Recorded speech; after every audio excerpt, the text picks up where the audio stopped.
One day the night sky will go dark, not because clouds will cover the stars, not because the sun will disappear, but because there will be no new stars left to shine. The universe will still exist. Space will continue to expand. Time may continue to pass. But almost everything that once produced light will be gone. This is not a disaster waiting a few billion years in the future. It is the final chapter of the universe itself. And somewhere near the end of that chapter, one last star may remain, alone in a sky with nothing left to illuminate. The universe is about 13.8 billion years old. By human standards, that sounds ancient. But on the full timeline of the cosmos, we are living close to the beginning. Stars still fill the night sky. New solar systems are forming inside clouds of gas. Galaxies continue to collide, merge, and reshape themselves. The universe is active. It still has fuel. But that fuel is not infinite. Every star begins with the same basic material: hydrogen.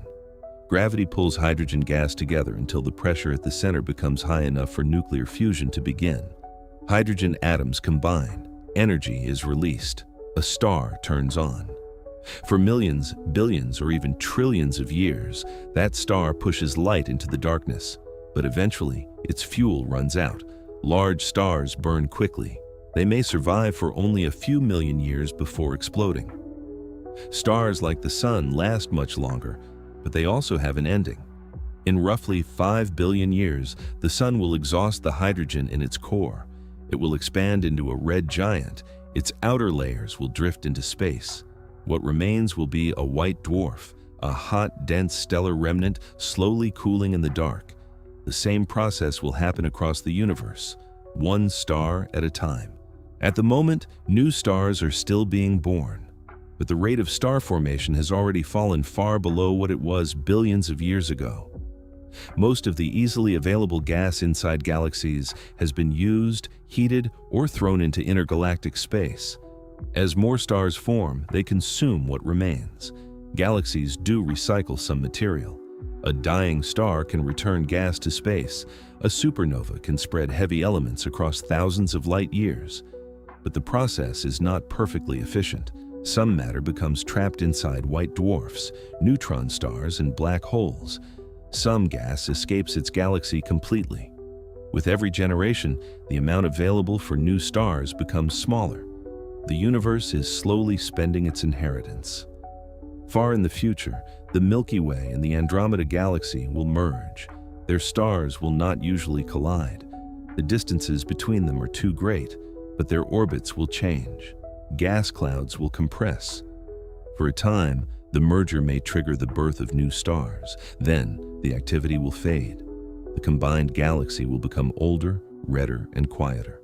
Beyond it, the rest of the observable universe will begin to disappear. Space is expanding, and that expansion appears to be accelerating. Distant galaxies are already moving away from us. Given enough time, most will cross the cosmic horizon. Their light will no longer be able to reach our part of space. They will not be destroyed.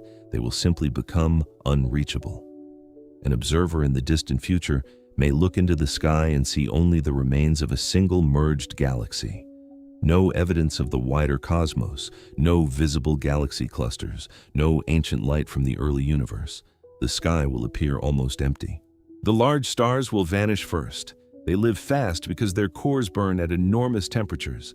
Then, stars like the Sun will disappear. What remains will be the smallest stars ever formed, red dwarfs. They are dim. Some contain less than 1/10 the mass of the Sun. But their small size gives them an advantage. They burn their hydrogen slowly and efficiently. A red dwarf can survive for trillions of years. Long after the Sun is gone, red dwarfs may still cast a faint red glow across the remains of the galaxy. Any civilization that survives into that era would probably gather around them. Planets could be moved closer. Artificial habitats might circle the stars. Machines may collect every usable particle of energy. By then, light would no longer be taken for granted. It would be a resource, something measured, stored, and protected. Every star would be an island of warmth surrounded by an expanding ocean of cold. But even red dwarfs cannot burn forever. Their cores will eventually run out of hydrogen. One after another, they will fade. The galaxy will fill with dead stellar remnants, white dwarfs, neutron stars, black holes, and objects that never became stars at all. Brown dwarfs are too small to sustain ordinary hydrogen fusion. Today, they glow faintly from the heat of their formation. In the distant future, they will become cold, dark spheres drifting through space. Occasionally, gravity may bring two of them together. If their combined mass is high enough, the collision could produce a new star. For a brief time, light would return. In an era when star formation has almost ended, such an event would be rare. A spark created from two objects that had wandered in darkness for longer than the present age of the universe. That new star might become one of the last, perhaps the last. Imagine the sky around it. No bright spiral galaxies, no glowing nebulae, no constellations. The expansion of space has carried nearly everything else beyond view. The star shines inside a small gravitational island made from ancient objects and stellar ruins. Its light travels outward. It crosses empty space. There may be no planets left nearby, no eyes to see it, no instruments to record it. But the star continues to burn. Inside its core, hydrogen is still becoming helium. The same reaction that once powered the first stars, the same process that warmed the early Earth. For a while, this final star holds back the darkness. Then, its fuel begins to fail. The core changes. The star dims. Its last light leaves the surface and travels into space. There is no wall waiting to stop it. The photon may continue for an unimaginable distance, but the universe around it will keep expanding. Its wavelength will stretch. Visible light will become infrared. Infrared will become microwave radiation. The photon will lose energy until it is nearly indistinguishable from the cold background of space. The age of stars will be over. But the universe will not yet be empty. Dead stars will continue to orbit through the darkness. White dwarfs will slowly release their remaining heat. After a vast length of time, they may cool into black dwarfs. No black dwarf exists today. The universe has not been alive long enough for one to form. They belong entirely to the future. Cold spheres made from the ashes of stars. Some may survive for periods so long that ordinary numbers become difficult to use. Rare collisions could still happen. Two stellar remnants might pass too close and crash together. A neutron star could fall into a black hole. A black dwarf might be disturbed by another object. For a moment, energy would be released. A flash in a universe that had almost forgotten light. Then, darkness would return. What happens after that depends on physics we have not yet confirmed. Protons may be stable forever, or they may decay over timescales far beyond anything we can observe.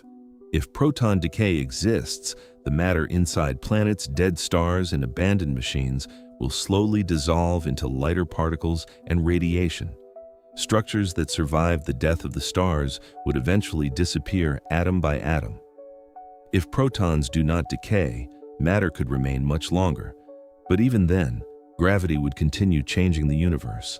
Objects would collide, orbits would break apart, some remnants would fall into black holes, others would be thrown into deep space. Over enough time, black holes would become the largest surviving objects. The universe would enter an age dominated by them. Black holes appear permanent. Nothing that crosses the event horizon can return, but they may not last forever. Through a process known as Hawking radiation, black holes are expected to lose extremely small amounts of energy. For the black holes we know today, this loss is almost impossible to detect. The process is far too slow. But when the universe has grown cold enough, time will no longer be in short supply. Small black holes will evaporate first. Supermassive black holes will remain much longer. They may outlive stars by a number of years so large that writing it down would fill the page with zeros. For most of their existence, they will release almost nothing. Then, as a black hole becomes smaller, its evaporation will accelerate.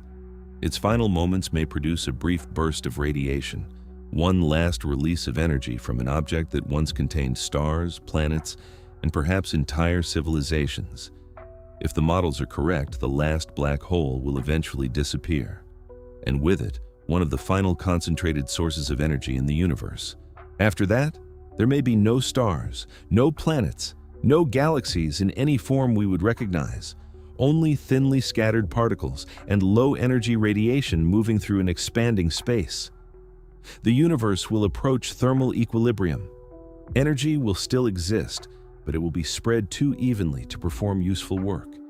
There will be no hot region beside a cold one, no flowing energy to power a machine, no chemical reactions to support life, no star capable of warming a world. This state is sometimes called heat death. The name sounds violent, but it is the opposite. Nothing explodes and nothing arrives to destroy the universe. Change simply becomes harder, then rarer, then almost impossible. The cosmos does not end with a final battle. It ends by running out of differences. Whether time itself continues is another question. A clock requires change. Something must move, decay, or transform. But in a universe approaching perfect equilibrium, there may be fewer and fewer events capable of marking one moment from the next. Seconds could still be defined, but there may be nothing left to count them. The future may stretch without limit, an endless duration containing almost no events, no sunrise, no orbit, no heartbeat, only space continuing to expand. Today, the universe is nowhere near that end. The stars above us are not the last stars. The sun is still young enough to shine for billions of years. New worlds are still forming. Light is still everywhere. But every photon carries evidence that this age is temporary. The bright universe is a phase, a long and extraordinary phase, but not a permanent one. We live during the brief era when matter gathers into stars, when planets remain warm, when the night sky still contains the light of distant galaxies. There may come a time when no observer can see what we see now, a sky filled with evidence of creation, and that may be what makes this moment unusual.